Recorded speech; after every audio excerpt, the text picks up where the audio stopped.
All right, we're in Psalm chapter 6. I'm going to read the first two verses here. O Lord, rebuke me not in your anger, nor discipline me in your wrath. Be gracious to me, O Lord, for I am languishing. Heal me, O Lord, for my bones are troubled. The writer here, David, is clearly in a difficult place, right? It says that his bones are troubled. It's down into the very core of who he is the idea there.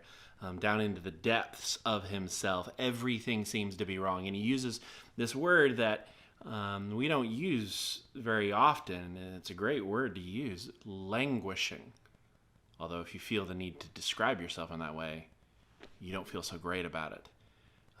It's just this idea of, I don't know, when I hear languishing, I think of just being left out to dry, just wasting away, just suffering with no end in sight in a deteriorating kind of way. You know what I mean? That's languishing. The word here in Hebrew is only used a handful of times, 4 times in the entire Bible, once here, twice in one other specific spot. Nahum, chapter 1, verse 4, uses it twice. It says, he rebukes the sea, speaking of God, and makes it dry. He dries up all the rivers. It's that word there. It's used as dried up. It's unlad. Bashan and Carmel, 2 great mountains, wither. The bloom of Lebanon withers. So the word wither there, after describing the highlands, says they wither. That's umlad, languishes.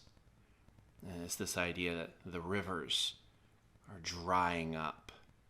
You know, when the psalmist uses this, when David uses this here in chapter 6, he's saying, my soul, it's drying up like a river, like a mountain being laid low. What made it glorious, what made it worthwhile, what made it of note, what made it what it is going away. The very rivers within me are going dry. The mountains, the glory, the highlands of my life are withering away. The things that I loved are muted. The passions that I had are joyless. The paths that I'm walking down seem pointless. Have you ever been there? He goes a step further, verse 7. He goes, my eyes waste away because of grief. Sometimes it's loss, deep pain that brings us to that place. It grows weak because of all my foes. See, for him, his grief, his sorrow is because of those who are opposed to him. Those who have come against him to depose him, to oppress him in whatever way. And we've talked about David's use of enemies and how they were very real and literal in his life, and how we can take that in different ways for ourselves.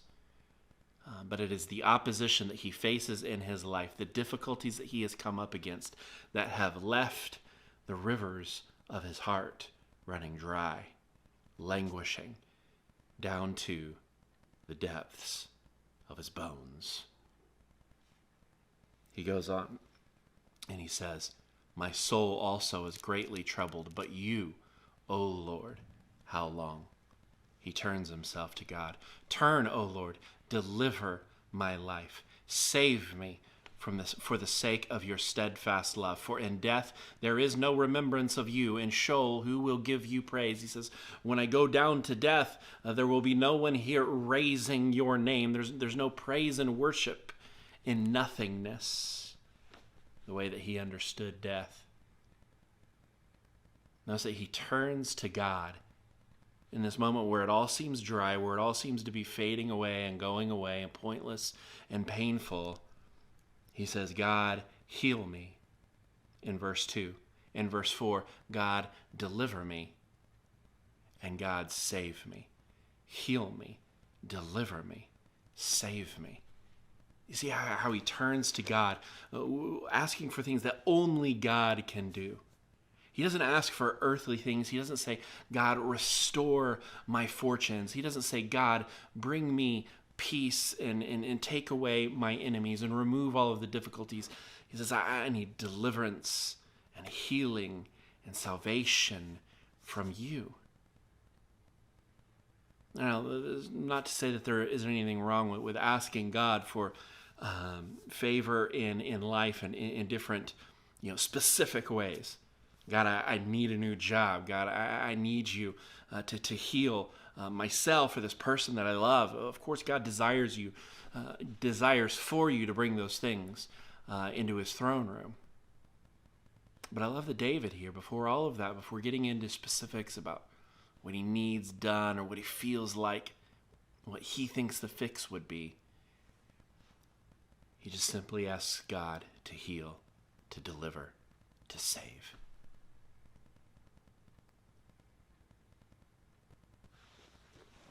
I love how this passage ends. Here's the last 3 verses of chapter 6.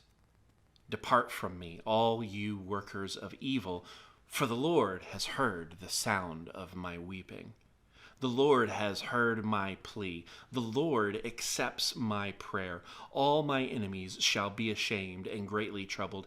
They shall turn back and be put to shame in a moment. So he sounds a warning in the midst of his grief, in the midst of his languishing.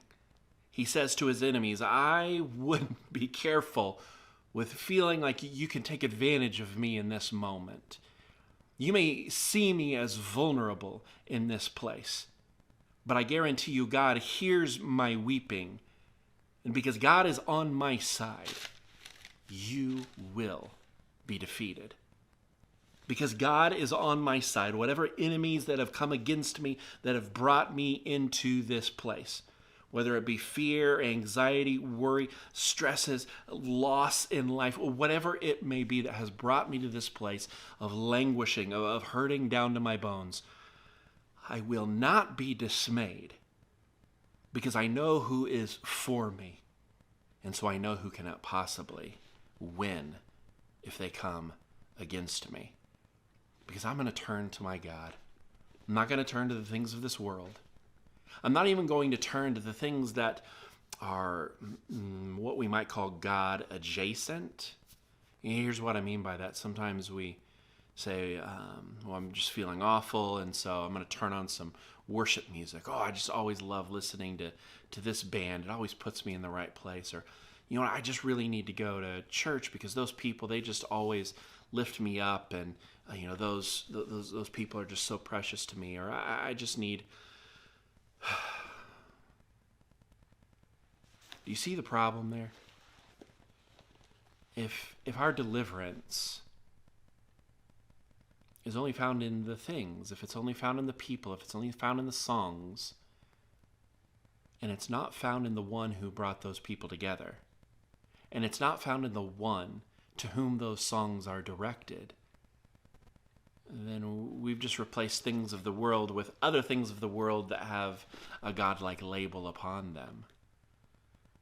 Does God encourage us and bind up our wounds and heal us in worship, in study of the Bible, and the fellowship of the saints? Absolutely. But do not be deceived. Turn to Him. Seek His healing. Seek His deliverance and salvation. And wherever you may be, whether it is in victory or languishing, look upon what you endure as an overcomer, because God is on your side.